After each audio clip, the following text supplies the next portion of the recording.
Welcome back, everybody. Today I'm going to be checking out Mckenna Grace Haunted House. Belinda over on Patreon has sent me a message recommending it. She saw it at the end of the Ghostbusters credits. I don't know anything about her, but let's check it out.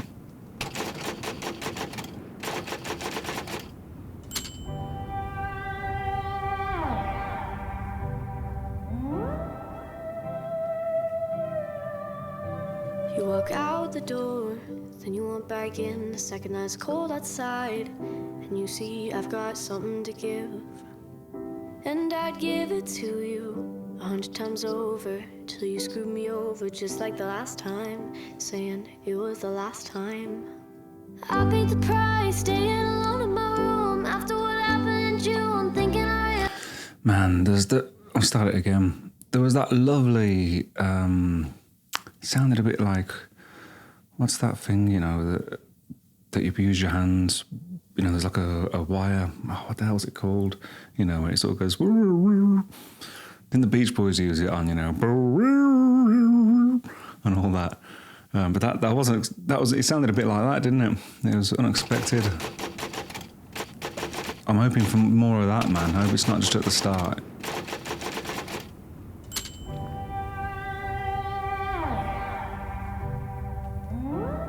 Oh, it's some kind of synthesizer, I think, isn't it? You walk out the door, then you walk back in the second that it's cold outside, and you see I've got something to give, and I'd give it to you 100 times over, till you screwed me over just like the last time, saying it was the last time. I paid the price, staying alone in my room after what happened in June, thinking I really loved you, and maybe I still do, but I think you're honestly something I needed to lose. No, it's not healthy, it doesn't help me, but I do it anyways. Looking at photos, reading the letters that you gave me, I could never throw them out, 'cause a ghost never leaves a haunted house.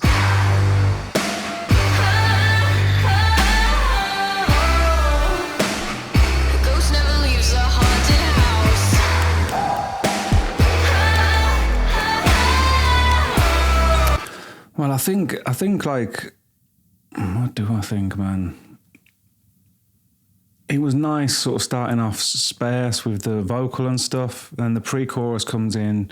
You can tell the Taylor Swift influence, I suppose. And I don't mean to say that, I guess, to diminish this girl, because everything is borrowed anyway, isn't it, and the prominence and success of Taylor Swift, her influence is going to be felt in many places, isn't it? And maybe I still do, but I think you're honestly something I needed to lose. No, it's not healthy, it doesn't help me, but I do it anyways. Looking at photos, reading the letters that you gave me, I could never throw them out. That's an interesting line or thought there, isn't it? Did you say something about, I know it's not healthy? Let's just check that out again. No, it's not healthy, it doesn't help me, but I do it anyways. Looking at photos, reading the letters that you gave me. Yeah, so this is about, understanding, I suppose. Looking at the past isn't always healthy, is it? I saw a Sadhguru short recently, it might have been, was it yesterday, today, even. He was speaking about memories, and,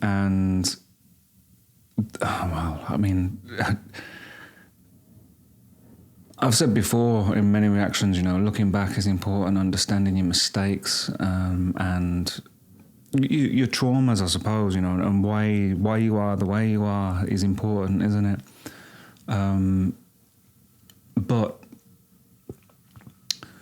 But the past, it only exists in memory, doesn't it, and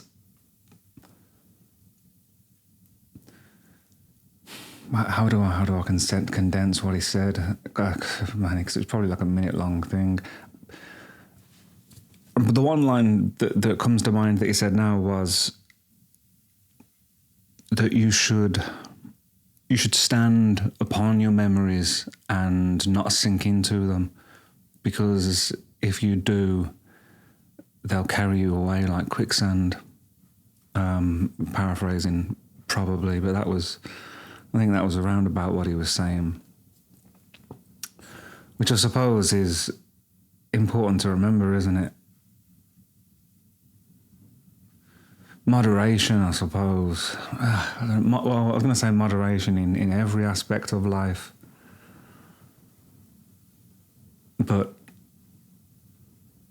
to achieve great things, you know, to be a great athlete, to be a great musician, to be a great actor, to be a great scientist, to be a great writer. I know most of those are creative things, aren't they? But those, I guess that's the prism of my experience. Those things spring to mind, you know. To be a great businessman, these things take dedication and discipline, don't they? And maybe, you know, it's not healthy to be obsessive or extreme in your behaviours. You know, whether that's exercising too much or practicing something too much. But for the vast majority of us, that's not a problem, is it? Really, you know, so maybe that would be a good problem to have, you know, and then you can sort of reel it back. That's what I find anyway, just thinking about it now. I think maybe I'm a little bit wary of obsessive behaviours, but I wish I could be more obsessive, probably. But on the flip side, spending too much time sinking into the past, you know, especially when it's not helping you, I suppose. That's not healthy either, is it? I could never throw them out, 'cause a ghost never leaves a haunted house. A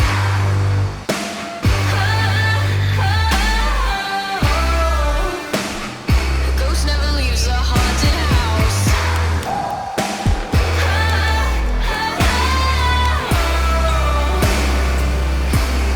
I get reminiscent when somebody says your name. Almost glad I miss it, 'cause it's better than not feeling a single thing. Even after all the white lies, empty goodbyes, all the tears and all the times you weren't there when I needed you to be. Hoping you're right where you wanna be, even if it's not with me. No, it's not healthy, it doesn't help me, but I do it anyways. Looking at photos, reading the letters. I think that's the best bit of the song for me, melodically wise, you know. It doesn't help me, but some of the other stuff I'm not really that like impressed with. Like I can kind of the ideas when it comes in with that heavy bit, you know, a ghost never leaves a haunted house. Like it's a good. I can see what she's trying with it, you know. But I just feel it's a bit lackluster, you know. It's style over substance a little bit. Is it unfair to say? Also, I mean, there's just... I hate to go on about it, man. I mean, I probably should stop going on about the autocorrection, the pitch correction of vocals, because everybody does it now. It's in all of the songs, you know, and I notice it a lot in lots of other things. I don't always mention it just because it's everywhere, you know. But the more I listen, the more I'm hearing it, man. And then the more I go back to, you know, listening to records from the 70s, 80s, 90s, early 2000s with, you know, some great singers. I think it just... I don't understand why they do it, you know. Because it's not like they're correcting, you know, massive mistakes or anything, you know, or so they're just tweaking it all like slightly. But the human voice, the emotion in the human voice is is dancing around all of those other notes, you know. It's coming in slightly sharp or flat, you know, and it just kills emotion for me, you know. And I suppose that's it not only kills emotion, but it just homogenizes stuff, doesn't it? You know, it makes everything the same. It removes character and feeling and emotion. And maybe a lot of people aren't going to notice that. I think I was only noticing it here and there, and it's really just over the last 18 months, I guess, of reacting to stuff where well, it took me a little while, you know, to develop my style as a reactor, I suppose, and my attention. But you do listen. It makes me listen anyway in a different way than I usually would, you know, more intently. So I'm just noticing it more, man. Anyway, let's take this back quite a bit, so, you know, give the girl a chance. I mean, not that she needs my approval, you know, it's got a couple of, 2.5 million views or something, hasn't it, you know, but... I get reminiscent when somebody says your name. Almost glad I miss it, 'cause it's better than not feeling a single thing. Even after all the white lies, empty goodbyes, all the tears. See, all of this bit, can you hear it? In the melody there, there's just a slight, it's just, the emotion is removed because of the pitch correction on the vocal, you know.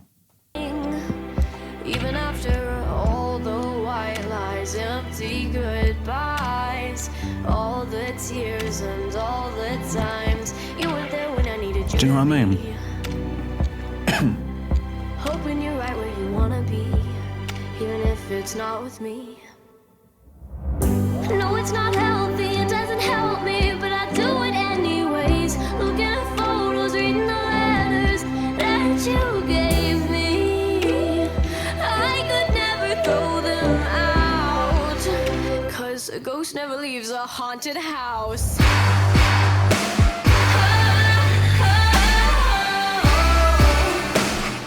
ghost never leaves a haunted house.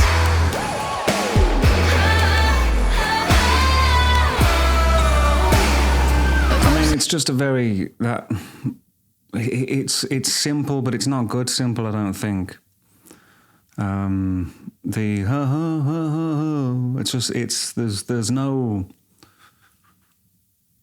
nothing there for me to hook me in, to pull me in, you know.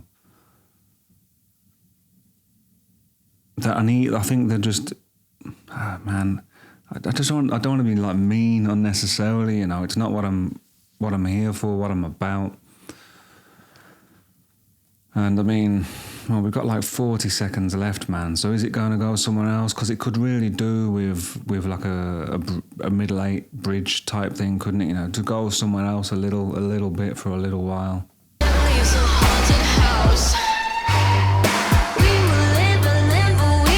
it does a little bit now. The silence used to be so loud. So glad that I can hear my sound. 'Cause a ghost never leaves a haunted house. I think we're on our final scene. Keep us good in all our memories, so I don't have to throw them out. A ghost never leaves a haunted house. Yeah. Well, so that's just it. She's Taylor Light, isn't she? Which is not necessarily a bad thing, I suppose. And I guess it will remain to be seen how she develops as an artist. Because early on, we're all borrowing, you know. Well, we're all borrowing maybe always, but when we're young, we're trying on different things for size. And I know I was certainly expressing myself through consciously or unconsciously impersonating or trying to impersonate or replicate, you know, the artists that I loved. And then over time, I suppose that develops more into my own thing. But if you check out some of my own stuff, you know, you will see my influences are there, you know, I think, in the way I write songs, in the tone of my voice, in the way I sing. But I mean, hopefully it's become more of my own thing, you know. But yeah, I mean, it's